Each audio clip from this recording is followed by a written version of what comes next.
Yo no sé ustedes, hermanos, esa es mi oración. Hay un canto, entra en el género de lo que en inglés llaman la música gospel contemporánea. Y la canción lleva como título Nada más importa, en castellano. Nothing else matters. Y la idea del autor de la canción es que todo lo que importa es Cristo. Nada más que Cristo. Y eso no es ni egoísta, ni desubicado, pero si tenemos nuestras prioridades en orden, todo lo demás encaja donde debe encajar. Cristo es Señor, mis amados hermanos. No tenemos más nada que hacer aquí si no proclamamos que Cristo es Señor. Si ese no es el tema, hermano, me voy a hacer para la playa y veremos lo que sucede cuando el Señor llame a juicio. Pero estamos aquí precisamente porque Él es Señor. ¿Ok? Así que oramos como siempre, que nos dé ojos para ver, oídos para oír, y sobre todas las cosas, que los labios falibles de su siervo no sean impedimento alguno para la gloria de su palabra. En Cristo lo pedimos. Amén.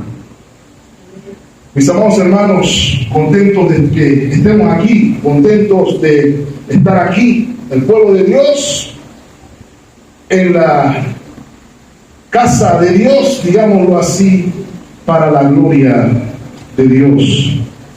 Somos privilegiados, mis amados hermanos, y no permita que nadie le diga lo contrario.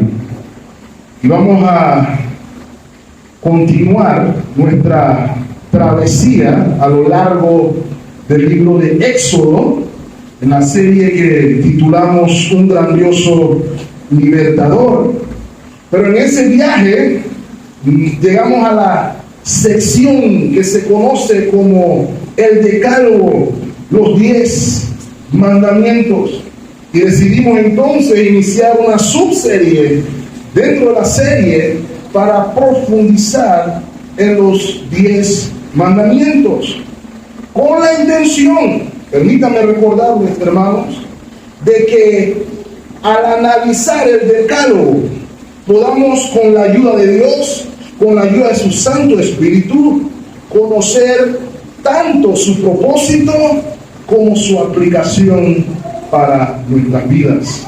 Y vimos que es importante, mis amados hermanos, porque en primera instancia nos revelan el carácter moral de Dios. Sabemos cómo es Dios moralmente a la luz del Decálogo.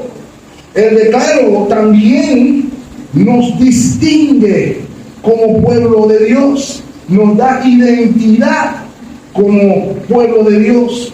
Realmente ser pueblo de Dios es más que decir yo soy hijo de Dios, sino que implica vivir como tal. Y el Decálogo nos distingue como pueblo de Dios. El Decálogo, mis amados hermanos, espero que lo podamos ver hoy también, nos muestra nuestra necesidad de un Salvador.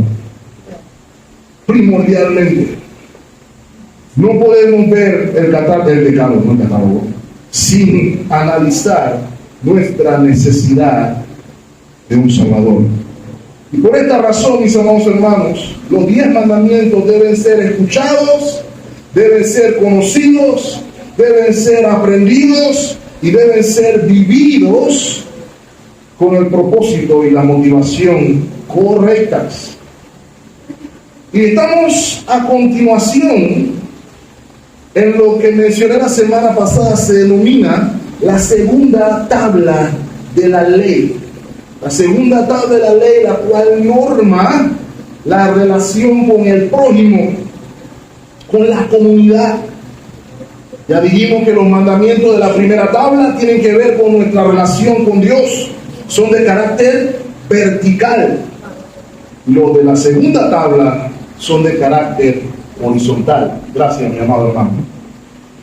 Sin embargo, aun cuando se puede hacer esta división, expliqué la semana pasada y voy a reiterar en esta ocasión, no debemos ver ninguno de los mandamientos de la primera tabla o de la segunda tabla como independientes de sí mismos, sino que han de verse como complementarios.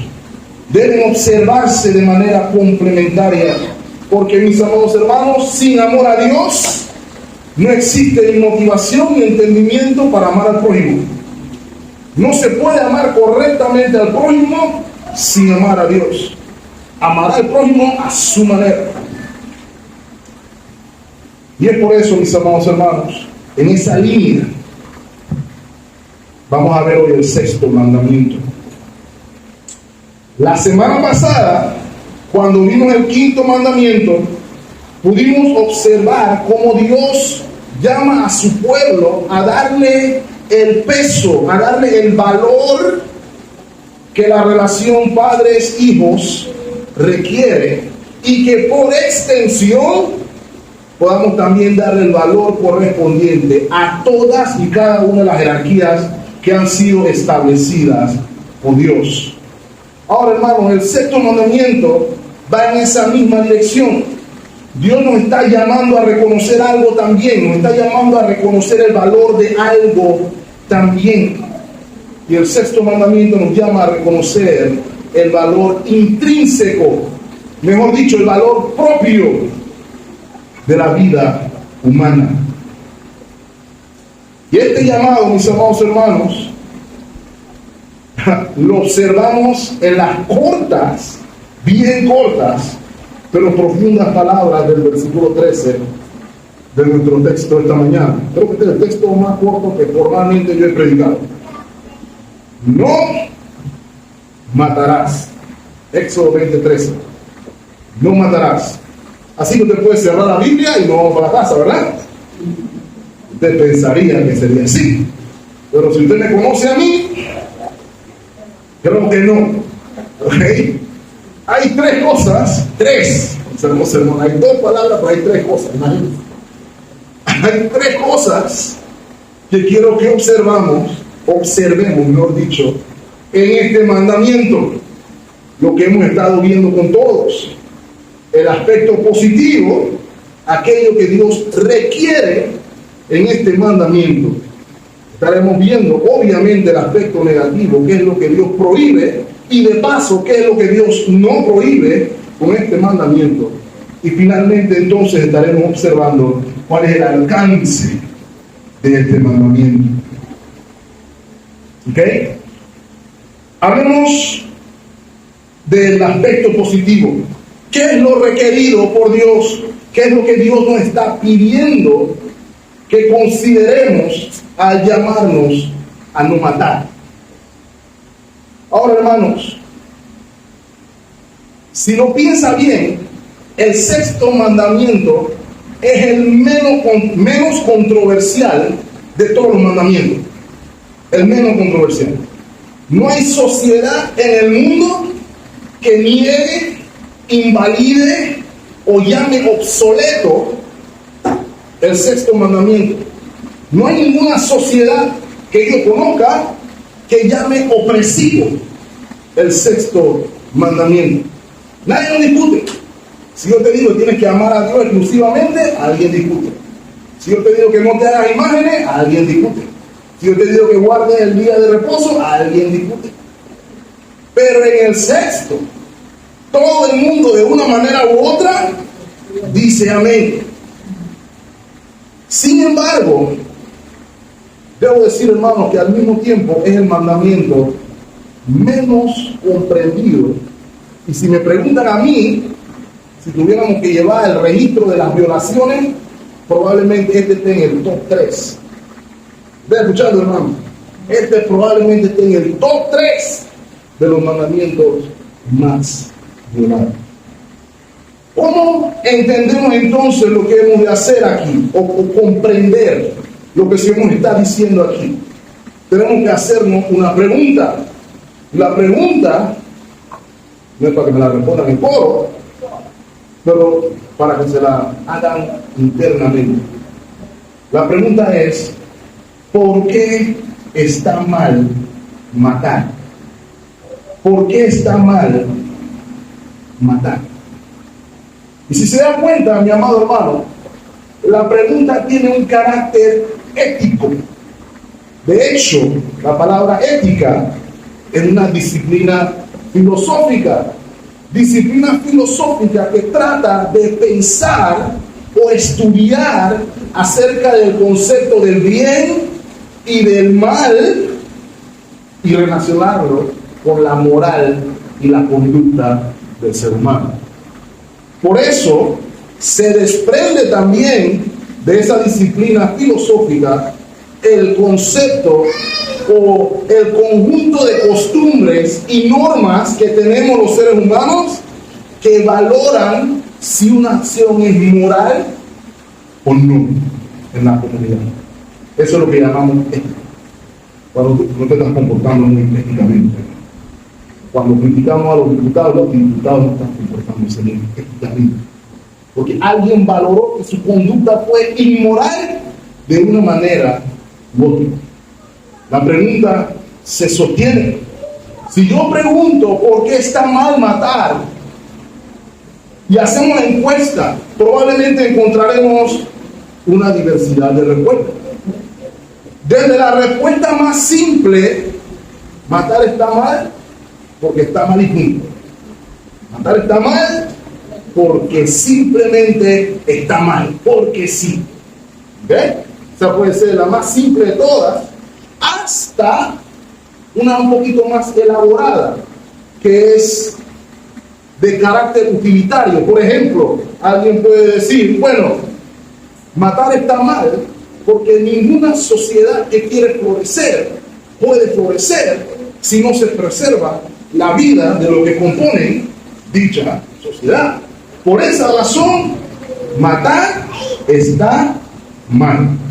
Y algunas personas pueden decir, sí, eso es cierto.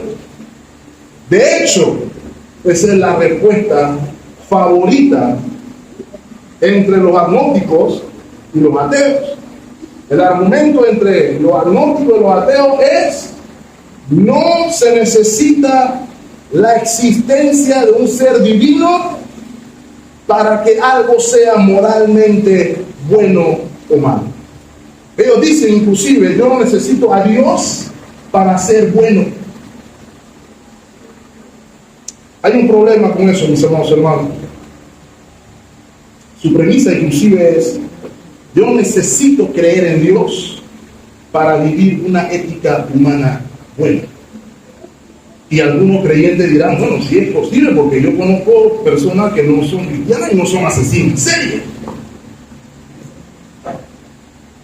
Yo conozco personas que no son cristianas y no matan ni una mosca. Valga la aclaración. Sin embargo, mis amados hermanos, para estas personas, una acción es moralmente buena cuando hay un consenso en satisfacer las preferencias de la mayor cantidad de personas. Voy a repetir eso, hermanos.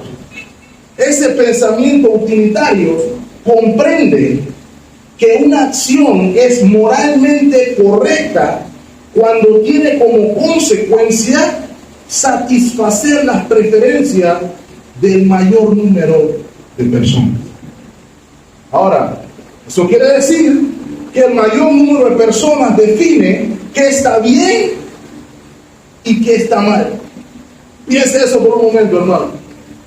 Hubo una época en que había un consenso en que las personas de mi color eran menos personas que el resto de las personas con color más claro. Y hubo un consenso de que la categoría de personas del color de mi piel valían menos como individuo. A veces se consideraban menos humanos. Hubo una época en que era el consenso de que el valor de la mujer era nulo, cero, bolero. ¿Ok? Pero ese era el consenso de la mayoría de la época. Y ya van viendo por dónde voy, hermanos. ¿Quién define qué es moralmente bueno y qué es moralmente malo en una convicción sin Dios? Cada quien hace lo que mejor le parece. Entonces, el problema con esta postura, mis amados hermanos, ratifica el problema que tenemos en nuestra sociedad, ¿cierto? Porque al hacer un vistazo en nuestra sociedad vemos el bajo valor que se le atribuye a la vida. Y viene precisamente de este concepto utilitario de la misma. ¿Cuál es el problema, mis amados hermanos? Que este pensamiento obvia la primera tabla de la ley y solamente se enfoca en la segunda. Sin embargo, al privarnos del conocimiento de Dios, nuestro concepto de la humanidad automáticamente es adulterado. Entonces, en base a lo que acabo de mencionar, ¿cuál es el fundamento del sexto mandamiento? La respuesta a la pregunta de por qué es malo matar no es ni utilitaria y tampoco es porque sí, porque Dios da la respuesta a esa pregunta. Él es el dador de la vida. Acompáñenme a Génesis capítulo 1, versículo 26. Dice el Señor: entonces dijo Dios, hagamos al hombre, note, a nuestra imagen, conforme a nuestra semejanza, y señoree en los peces del mar, en las aves de los cielos, en la bestia, en toda tierra, y en todo animal que se arrastra sobre la tierra. Versículo 27. Y creó Dios al hombre a su imagen, a imagen de Dios lo creó, y varón y hembra lo creó. ¿Okay? Este versículo es fundamental para entender el sexto mandamiento. El valor de la vida humana radica en el hecho de que fuimos creados. Parte de ahí, la humanidad no es producto de la casualidad, sino que la humanidad es producto de la causalidad. Dios es el causante de que usted esté aquí hoy. Y no solamente eso, sino que Él nos distingue del resto de la creación. Fuimos creados a imagen y semejanza de Dios. Ninguna otra criatura fue hecha a imagen y semejanza de Dios. Por ende, todo ser humano, note, desde su concepción es portador de la imagen de Dios, por lo tanto, su vida vale por ser portador de la imagen de Dios. Nada tiene que ver si es hombre o mujer, o blanco, o negro, o indígena, o anciano, o joven. Tampoco importa si su ideología política es contraria a la mía, si está sano o si está enfermo. Su vida vale por el hecho de que le fue otorgada por Dios, quien lo creó a su imagen. Y atentar contra su vida es atentar contra la imagen de Dios que alimenté. Podemos sustentar eso bíblicamente. Génesis capítulo 9, acompáñenme ahí. Versículo 6. El que derramare sangre de hombre, por el hombre, su sangre será derramada. Note aquí que aquí no quiero hacer el énfasis. Porque a imagen de Dios es hecho el hombre. ¿Lo ve ahí? Hablaremos en un momento de qué significa todo el versículo 6, pero por ahora solo quiero que noten que el valor de la vida va ligado directamente, intrínsecamente, con la imagen de Dios en cada quien. Y eso nada más, mis amados hermanos, es mucho más profundo que cualquier postura utilitaria de la vida. No hay consenso que haga que usted pierda su imagen como portador de la imagen de Dios. Por tal razón, mis amados hermanos, permítanme recordarles que el sexto mandamiento requiere al menos dos cosas. ¿Qué nos pide Dios con el sexto mandamiento? Al menos dos cosas. La primera, que nosotros reconozcamos la soberanía de Dios sobre la vida humana. ¿Ok? Dios es el que da la vida, Dios es el que quita la vida. O lo digo de otra manera, ¿cierto? Jehová el que da, Jehová el que quita, bendito sea el nombre del Señor. Y eso incluye inclusive hasta la vida. ¿Ok? Por cierto, hermanos, nosotros fuimos creados para la alabanza de su gloria. Fuimos creados con un propósito, y el propósito soberano de nuestra creación es el de alabarle a Él. Voy a leerlo en casa. El Salmo 118, si no me equivoco, dice: viviré y no moriré para anunciar las alabanzas del Señor. El propósito de su vida era anunciar las alabanzas del Señor, dice el salmista. Ese es el primero, reconocer entonces la soberanía de Dios sobre la vida humana. Lo segundo es el llamado a todos a reconocer y a preservar la santidad de la vida humana. Eso es lo que nos está pidiendo Dios en este momento.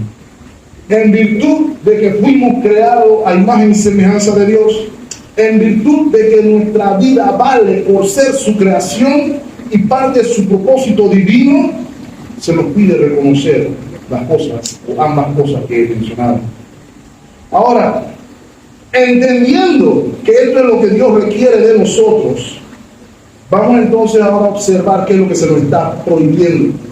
Vamos a ver el aspecto negativo. El mandamiento es corto y conciso, ¿cierto? No matarás. Ahora la pregunta, mis amados hermanos, ¿a qué se refiere la Escritura cuando nos dice no matarás? ¿Puedo matar una cucaracha? ¿Puedo matar un pollo o una vaca? Obviamente la podemos matar, ¿cierto?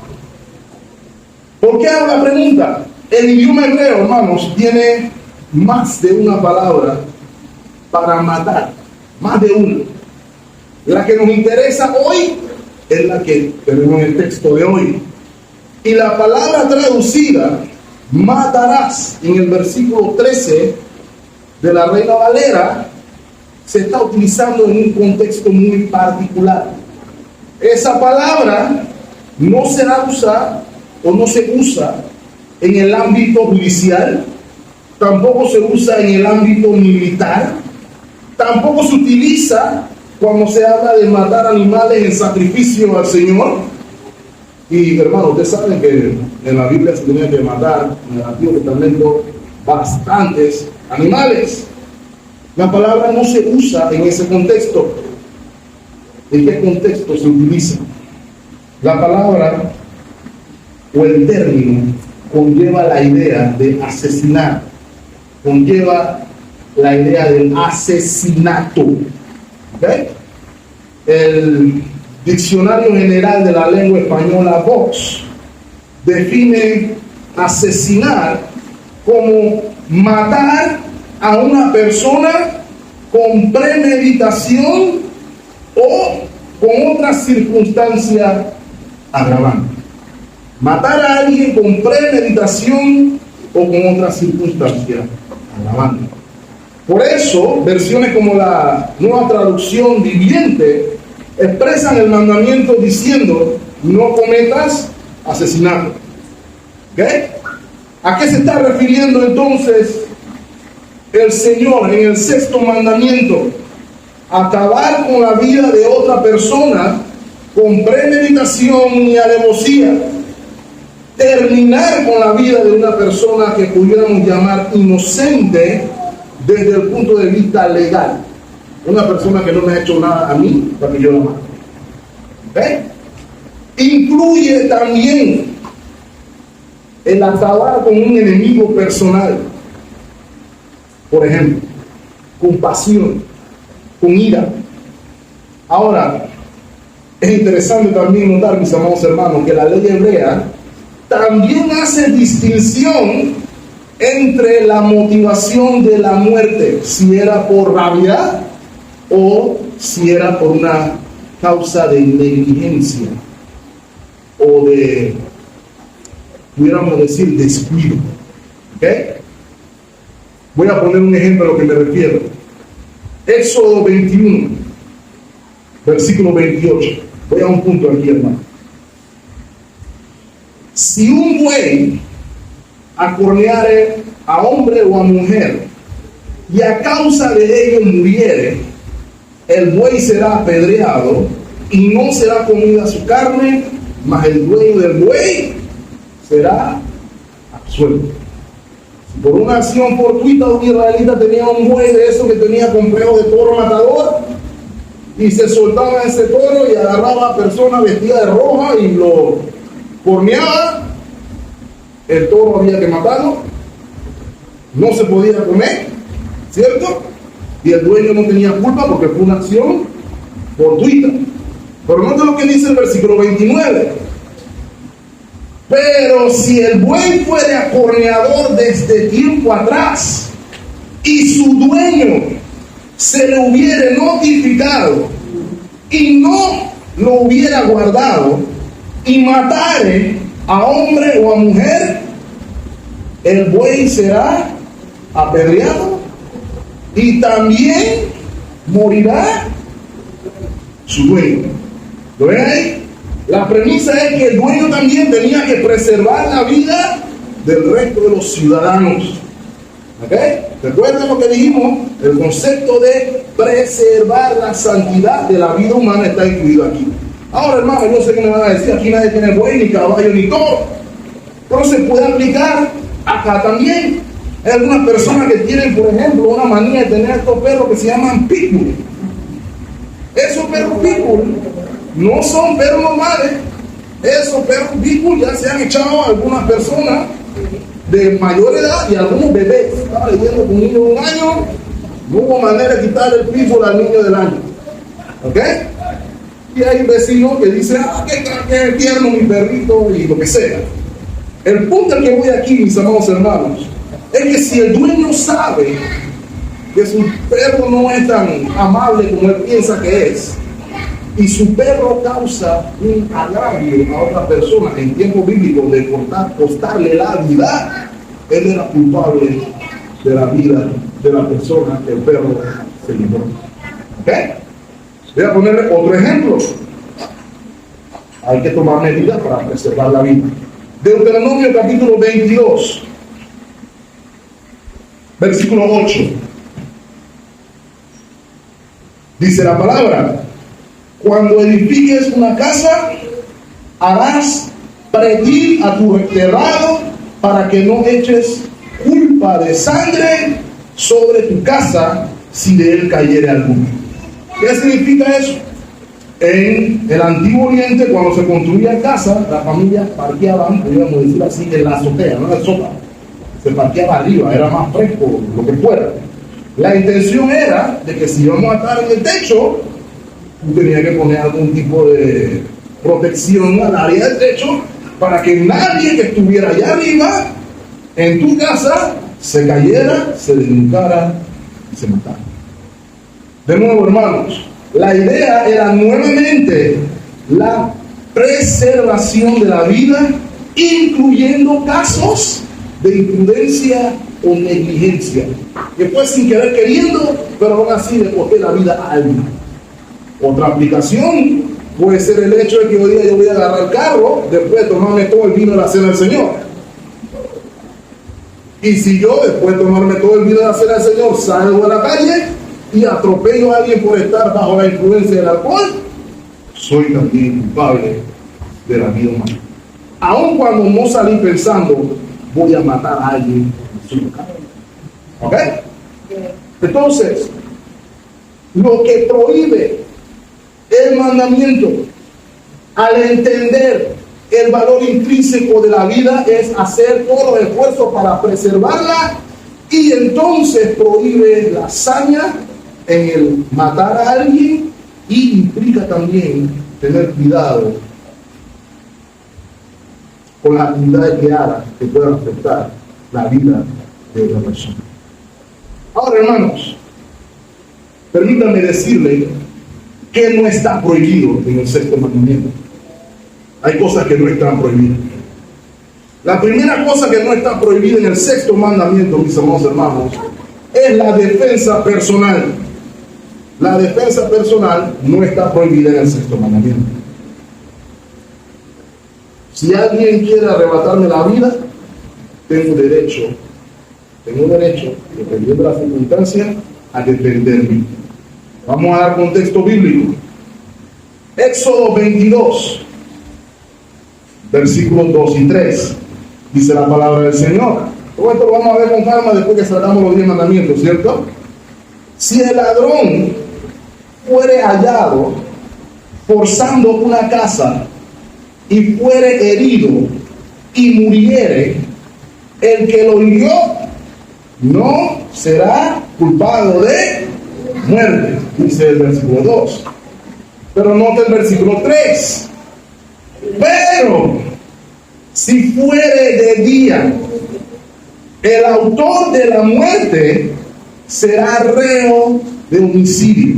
Y después se nos dice, el ladrón hará completa restitución. Si no tuviere con qué, será vendido por su culto. Entonces, la restitución del agravio. Pero ¿a dónde voy aquí, hermanos? Si alguien, yo estoy en mi casa, estamos trancados en la noche, y alguien viola la puerta de mi casa, en la oscuridad de la noche, sin que yo pueda ver quién es y cuáles son sus intenciones, yo tengo el derecho de responder en defensa de mi familia. Ahora, lo que nos dice el versículo 3 es que si yo puedo ver e identificar las intenciones del corazón y veo que es alguien así de flaco como Nataniel, que está llegando, y que yo nada más puedo agarrarlo y le hago una llave de rendición, si lo mato, soy culpable, porque tenía la intención de quitarle la vida a alguien, pudiendo haberlo no hecho. ¿Ok? Esa es más o menos la premisa. ¿Sí? De nuevo, ¿cuál es la premisa? Debo preservar la vida en todo momento. Entonces, defenderme no es violación del sexto mandamiento. ¿Saben qué es la violación del sexto mandamiento también? La pena capital. Ahora, ya sé lo que me van a decir. Hermano Eugene, en Panamá no hay ley capital. Usted se la puede saltar. Estamos perdiendo el tiempo. Pero permítame decirle que no. Porque entendiendo las motivaciones que tenemos con la ley capital, considero que es necesario que lo abordemos. ¿Cuáles son las motivaciones en contra de la pena capital? O sea, declarar pena de muerte a un reo grave. Las motivaciones vienen de un falso buenismo humanista. ¿A qué me refiero con esto? Las personas en contra, por lo general, dicen que lo más humano es preservar la vida del reo. ¿Ok? Según ellos, el argumento es que se eleva el concepto de la vida al obviar eso. Pero por el contrario, hermanos, debo decir que en lugar de enaltecer la vida, la denigra. 1. Y 2, la motivación es tratar de ser más bueno que Dios. ¿Ok? Nadie puede ser más bueno que Dios. Ya con ese argumento, para mí es suficiente. Porque es Dios el que dice acerca de la ley capital. Es Dios el que instituye la ley capital. Lo tercero que hace ese entendimiento humano es que niega la depravación humana. Ese entendimiento dice como, no, lo que pasa es que él era pobre, y como era pobre, no tenía otra opción que ser homicida. A veces decimos cosas así. Como era pobre, no tenía otra opción de ser homicida. ¿Usted está entendiendo lo que estoy diciendo, hermano? Ayer alguien vino acá y me dice, pastor, tiene que darme algo. Y el pastor en ese momento, no, pastor, tiene que darme algo porque necesito algo para baby. Ajá, no te. Bueno, pero estoy a punto de hacer algo malo porque necesito para baby. Ese es su análisis. Yo le diría, bueno, tú puedes hacer algo malo, pero yo creo que la baby necesita un papá que pueda hacer algo para baby, no solamente un día, sino todos los días. Guardado en la cárcel, no puede hacer nada por la baby, y si alguien te mete un pepazo, tampoco puede hacer nada por la baby. ¿Ok? Entonces ese argumento de que estoy obligado por las circunstancias a hacer lo malo, ojo con ese argumento, mis amados hermanos. ¿Cuál es el punto? Génesis 9:6, veámoslo de nuevo. Dice el Señor, el que derrame sangre de hombre, por el hombre su sangre será derramada. ¿Por qué razón? Porque la vida es valiosa. Porque a imagen de Dios es hecho el hombre. Esa es la razón. ¿Ok? Ahora, esto no vamos a estar hablando tampoco de asesinos vigilantes. Ya mataron a alguien familiar mío, así que yo voy a matar ahora el otro familiar. Aquí te está tomando en consideración que Dios delega la soberanía sobre el homicidio, o a quién matar, quitar la vida. ¿Ok? Voy a explicar eso. ¿Cuál es el punto de la pena capital? Defender el valor de la vida, restringir el mal. Eso es lo que hace la pena capital. ¿Ok? Por eso el Señor, usted leerá, o seguiremos leyendo en eso, cuando esto pase, apedréenlo y así eliminarán el mal del medio nuestro. ¿Ves? No nos escandalizamos porque en el Antiguo Testamento decimos que Dios estaba bravo ahí, y como ahora en el Nuevo Él está cool con todo el mundo y es chévere, ya el Señor no es lo mismo. ¿Ok? La pena capital es bíblica. ¿Ok? El punto aquí es, siempre y cuando sea delegada a una autoridad soberanamente escogida por el Señor. Romanos 13, por ejemplo. Romanos 13, versículo 3. Porque los magistrados no están para infundir temor al que hace él bien, sino al mal.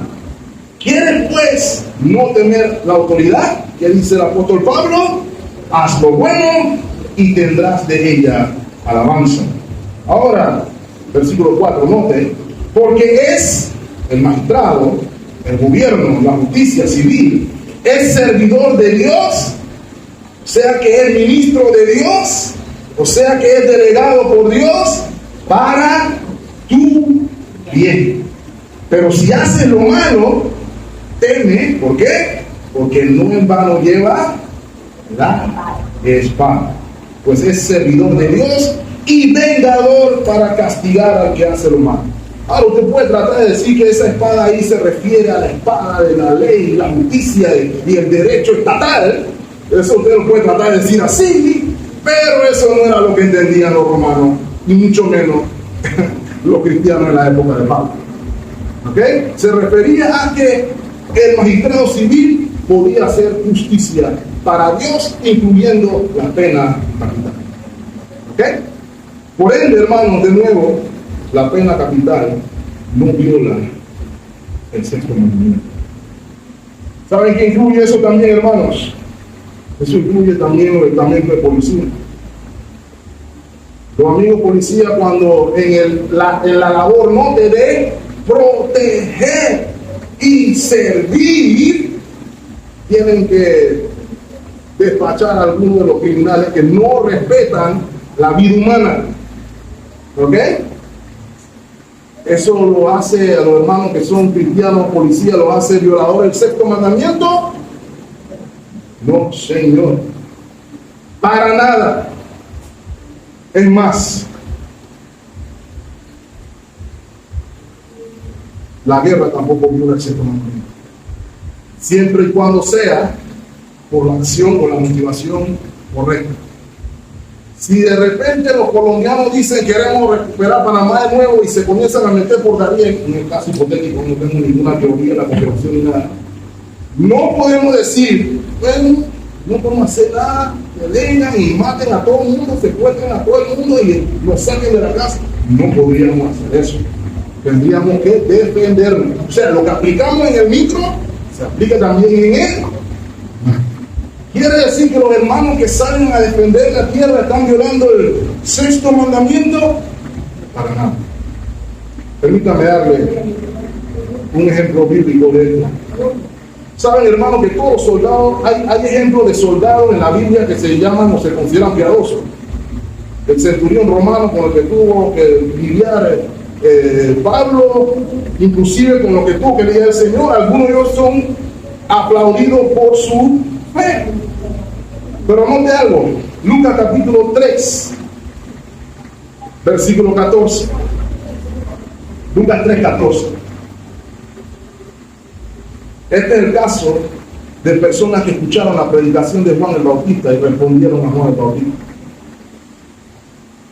14. También le preguntaron unos soldados, diciendo, ¿y nosotros qué haremos? Note que él no le dice Juan el Bautista. Cuando le dice, renuncien a sus armas, compren un machete y vayan a cortar monte. Eso no es lo que le dice Juan.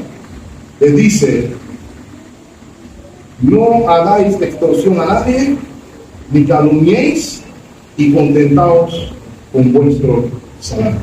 ¿Qué le está diciendo? Hagan su trabajo bien. ¿Qué quiero decir con esto, hermanos? Aplicación. Cuidado como nosotros hablamos de la policía aquí. Cuidado. Porque a veces algo malo pasa con una unidad de la policía y nosotros salimos diciendo cosas como la policía es, añada el comentario que usted quiera. Una unidad hace algo y toda la policía es lo que sea que nosotros queramos decir. Y no valoramos el servicio que se nos presta. Cuidado, porque ya se llevó a problemas en Estados Unidos. Por poner un ejemplo, ahora los policías no pueden intervenir, es legal robar y un poco de cosas que están pasando en Florida. ¿A dónde voy con esto, mis amados hermanos? Comprendamos de nuevo la jerarquía que ha estipulado Dios. ¿Cómo se siente usted cuando usted ve la noticia que un evangélico random hizo una cuestión fuera de orden y entonces usted escucha, sí son todos los evangélicos de la bolita del mundo mundial? Hace exactamente lo mismo. ¿Ok? Entonces, todo esto lo ratifico, ese servicio que hace la policía, ese servicio que hace el ejército de los países que tienen ejército, ese servicio que hace el Senafrón, etcétera, etcétera, es instituido por Dios y no viola el sexto mandamiento. Habiendo dicho eso brevemente, permítame decirle que sí viola o que sí prohíbe el sexto mandamiento. Como ya les dije, hermano, el sexto mandamiento no es controversial en sí mismo. Puede que las motivaciones sean controversiales, pero el mandamiento per se no lo es. Nadie está a favor del asesinato, nadie está a favor del homicidio involuntario. Hasta el sol de hoy nuestras legislaciones cumplen con sancionar el homicidio culposo y sancionar el asesinato en todas las expresiones. Lo único que no tenemos aquí es pena capital. Ahora, sin embargo, cuando vemos nuestra sociedad moderna y vemos hacia dónde nos hemos degenerado, nos damos cuenta entonces de que esa luz de la ley que mora en nuestros corazones, que nos permite ver que el asesinato está mal, se vuelve borrosa o a veces inexistente con otros temas en el principio de la preservación de la vida. Voy a poner un ejemplo. ¿Qué prohíbe el sexto mandamiento que nuestra cultura debe reconocer? Pues el sexto mandamiento prohíbe el suicidio. ¿Ok? Quiero ser bien práctico y cuidadoso al tocar este tema. Voy a referirme al aspecto doctrinal del suicidio. ¿Ok? El problema con esto es que lastimosamente, dolorosamente, es un pecado. No es pecado imperdonable, pero es un pecado. Por lo anteriormente mencionado, no respeta la imagen de Dios a la persona, aunque sea uno mismo. ¿Okay? Es un acto de rebeldía ante la soberanía de Dios sobre mi vida y sobre mi muerte. ¿Okay?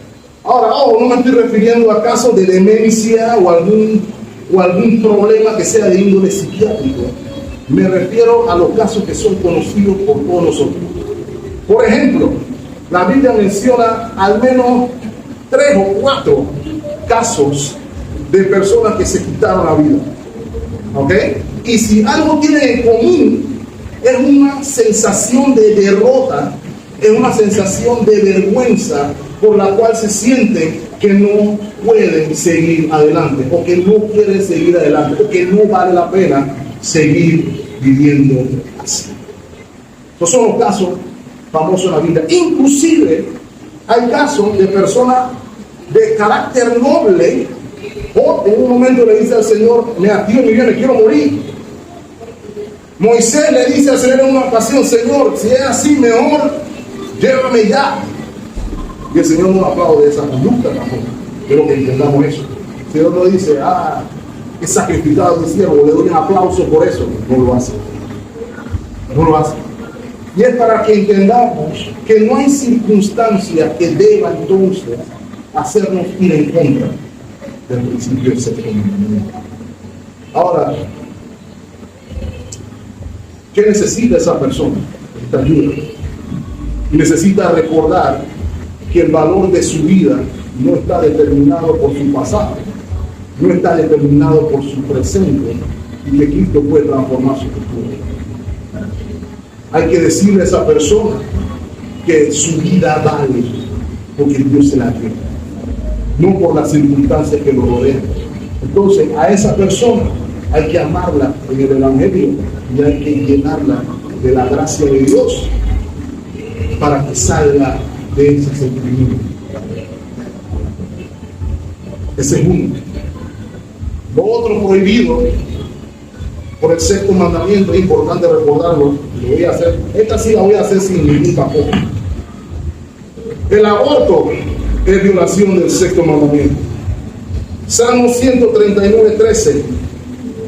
Porque tú formaste mis entrañas, tú me hiciste, ¿dónde, hermano? En el vientre de mi madre. Mis amados hermanos, parece mentira que en la iglesia ahora se tenga que discutir este tipo de cosas que antes estaban claras, pero la vida comienza desde la concepción. Punto. Desde la concepción. ¿Saben qué sucede, hermanos? Las abortistas, los abortistas y aquellos que están en esa agenda, lo que están haciendo es negar la imagen de Dios inherente en el ser humano y la comienzan a definir por cuestiones de semanas. Así está el debate, ¿no? Si es 24 semanas y no se le ha desarrollado la oreja izquierda, no es humano. Si no es a las 48 semanas, pero si se dan cuenta, hermano, con el relajito y medio, ya hay leyes que están aprobando aborto, que eso ya no es ni aborto, a minutos de nacer. Entonces, eso es normal. Eso no pasa absolutamente nada. ¿Cuál es la diferencia de matar a un niño de 9 meses y matar a un niño de 1 año? ¿Cuál es la diferencia? No hay ninguna diferencia. Pero la caída, la perversión humana ha hecho tan borroso el concepto de la vida y el valor de la vida que hay alguna persona aplaudiendo eso. Hermano, yo digo, cuando se dan fallos contrarios a la cordura, gente celebrando y brincando y saltando, diciendo literalmente: me gané el derecho de matar a mi propio hijo. Literal. Los cristianos no creemos en la aborto. Tercera, también popular, ya me acerco al final, hermanos. La eutanasia también es violación del sexto mandamiento. ¿Qué es eso? Voy a ayudarte a que te quite la vida de alguna manera u otra.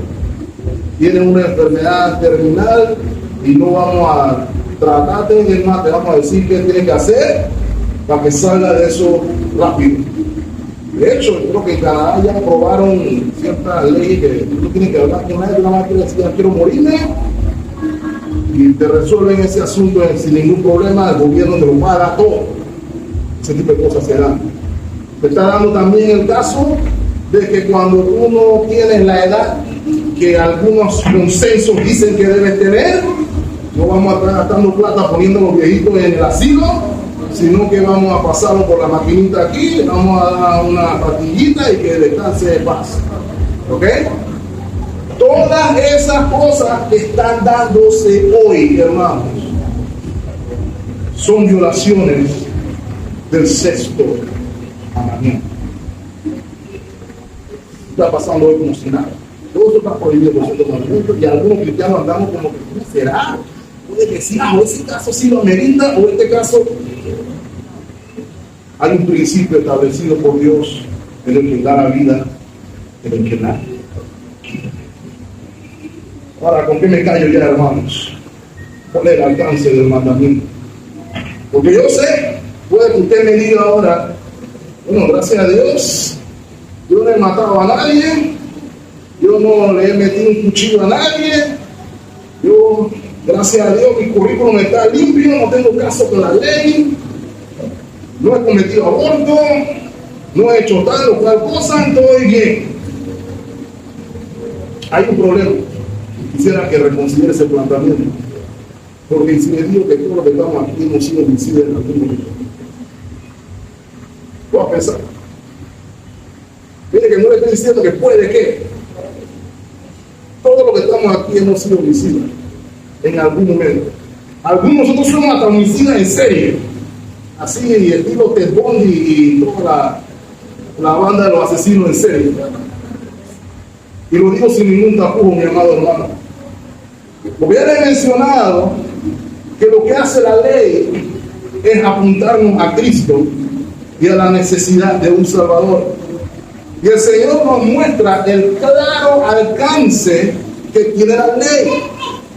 Y vamos a darnos cuenta que la ley no está solamente limitada al aspecto superficial o externo del individuo, sino que en Cristo la ley es transformada de tal modo que nos vamos a la raíz del problema, al fundamento. Mateo 5, capítulo 17. Dice el Señor, no penséis que he venido para abrogar la ley o los profetas. No he venido para abrogar, sino para cumplir. Entendamos que el Señor no ha eliminado el sexto mandamiento. Versículo 18. Porque de cierto os digo que hasta que pasen el cielo y la tierra, ni una jota, ni una tilde pasará de la ley hasta que todo se haya cumplido. De manera que cualquiera que quebrante uno de estos mandamientos muy pequeños, y así enseña a los hombres, muy pequeño será llamado en el reino de los cielos, mas cualquiera que lo haga y los enseñe, este será llamado, ¿cómo? Grande en el reino de los cielos. Note lo que dice el versículo 20. Porque os digo que si vuestra justicia no fuese mayor que la de los escribas y fariseos, no entraréis en el reino de los cielos. ¿Ok? El punto que está diciendo el Señor aquí es que la supremacía de la ley, con un entendimiento correcto de la misma, no el entendimiento que tenían los fariseos de la ley. Los fariseos tenían un entendimiento conveniente de la ley. Los fariseos tenían un entendimiento superficial de la ley. Como casi todos nosotros tenemos un entendimiento superficial de la ley. Pero Cristo profundiza la ley. Y al profundizar la ley nos muestra dos cosas. Primero, que el cumplimiento de la ley no es en ninguno de nosotros, el cumplimiento de la ley es en Cristo. Cristo es el que cumple perfectamente todo y cada uno de los mandamientos, y nosotros violamos perfectamente cada uno de los mandamientos. Número 2, la justicia de Dios, el Señor la ve no afuera, sino que el Señor ve de adentro para afuera. ¿Qué me refiero con eso? Mateo 5:21.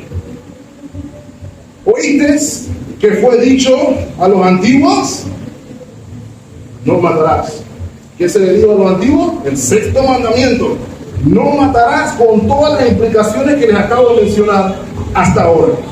Y dice el Señor, y cualquiera que matare será culpable de juicio. Y ahí es donde los fariseos decían, ese no soy yo, jamás. Versículo 22. Pero yo digo que cualquiera que se enoje contra su hermano será culpable de juicio, y cualquiera que diga necio a su hermano será culpable ante el concilio, y cualquiera que le dice fatuo, idiota, imbécil a su hermano quedará expuesto al infierno de todo. O sea que el Señor no se va al acto per se, sino que el Señor se va a la razón del acto. Y si nos vamos a la razón del acto, mis amados hermanos, usted y yo, cada uno de nosotros tenemos un par de muertos en nuestra espalda, en la mochila. Y lo sabemos. El primer homicidio registrado en la Biblia era porque alguien estaba bravo. Caín se puso bravo y mató a Abel. Dice el Señor, ¿de dónde salen las guerras, los pleitos, etcétera, etcétera? Del corazón sale. Y el Señor nos dice que el homicidio comienza aquí. Y por esa razón todos somos culpables. ¿Qué hacemos entonces? ¿Cuándo nos vamos a entregar al cuartel y decir que he cometido homicidio? Gracias a Dios por Cristo, mis amados hermanos. ¿Saben por qué? Como homicidas estamos todos expuestos a la justa ira de Dios, la santa ira perfecta de Dios. Y nos competía a usted y a mí beber la copa de la ira de Dios. Pero en Cristo Jesús, mis amados hermanos, Él bebió la copa. ¿Recuerdan Getsemaní?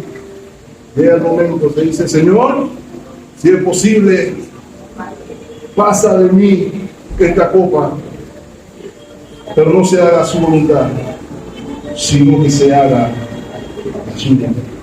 Y noten, mis amados hermanos, el que no fue asesino fue muerto por todos los asesinos, incluyéndolo a usted y a mí. Y no solamente eso, sino que transformó nuestro corazón de piedra, incapaz de amarlo a Él, incapaz de amar al prójimo, para que lo pueda amar a Él y amar al prójimo y apreciar correctamente la vida humana. Dos versos más quiero que lean antes de que me calle. Mateo 16, versículo 25. El Señor nos da una perspectiva correcta de la vida. Nos llama a preservar la vida, pero miren que no lo hace en un sentido absoluto cuando estamos en el Evangelio. Dice el Señor, versículo 25, porque todo el que quiera salvar su vida, la perderá. Y todo el que pierda su vida por causa de mí, la hallará. Porque ¿qué aprovechará al hombre si ganare todo el mundo y perdiere su alma? ¿O qué recompensa dará el hombre por su alma? La respuesta es ninguna. Pero ¿sabe qué hace el Evangelio, hermanos? El Evangelio nos tiene balanceado entre dos extremos. ¿Ok? Nos evita el sobrevalorar la vida más allá de lo que Dios desea, y nos evita, por el otro lado, menospreciar la vida más allá de lo que Dios desea. Así lo puso el hermano Edmund P. County.